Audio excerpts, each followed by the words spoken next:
Hey folks, I'm here on the mighty Peace River in the far northwest of the province, near Crete. We're at a place called Tompkins Landing on the east side of the Peace, and across from me on the west side is the Paddle Prairie Métis settlement.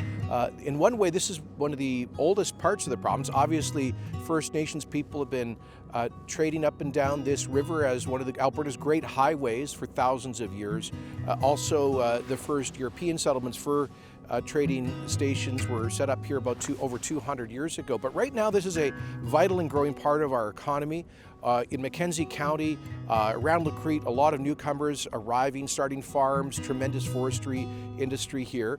But there's one big problem, which is that the only way to cross the Peace River here is through this little ferry behind us, operated by Alberta's government. It's dated and we're going to have to replace it. The local community said, please do not do that, because they're waiting for hours with heavy load semis to move lumber and ag products across the river here, and that's costing an enormous cost for the local economy. And that's why the community approached us and said, please put up a bridge. We know that the taxpayers can't pay for a $200 million bridge across the Peace that is only used by 400 vehicles a day.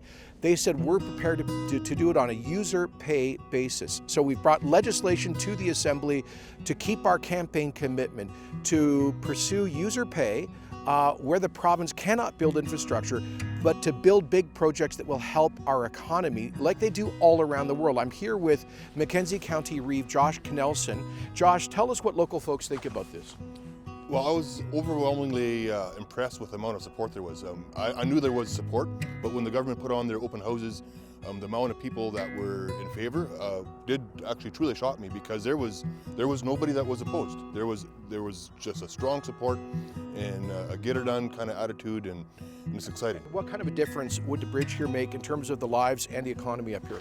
Well, huge. I mean, like you said, there's about 400 vehicles, which I think the number will grow once we see a bridge. I think we'd see the numbers increase dramatically.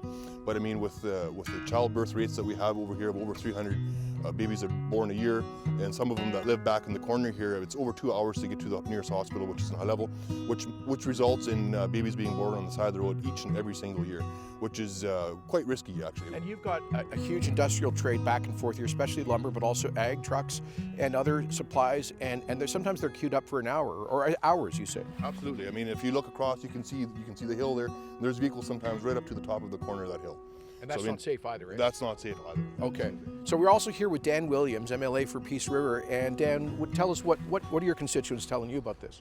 Well, I didn't start thinking that we were going to be putting in a toll bridge over the Peace River when I first got elected. But I realized very quickly, talking to folks, industry wants to pay for it. And folks on both sides of the river want to be able to have a bridge here so there's certainty to be able to get across, whether it be for industry or for personal use. The truth is, it would be the height of arrogance for me or any elected official to tell these people they can't have the bridge they want when they want to pay for it themselves. And I'm a convert to it now.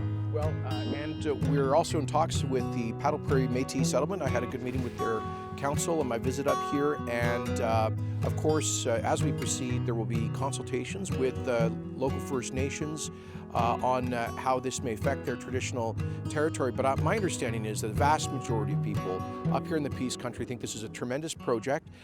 They know it won't be built unless it's on a user-paid basis, and a great example of the Alberta spirit of innovation. Just we're going to get her done and help to kickstart the economy up here at a time when it's so needed. As part of our recovery plan, a plan to build, to diversify, and to create tens of thousands of jobs.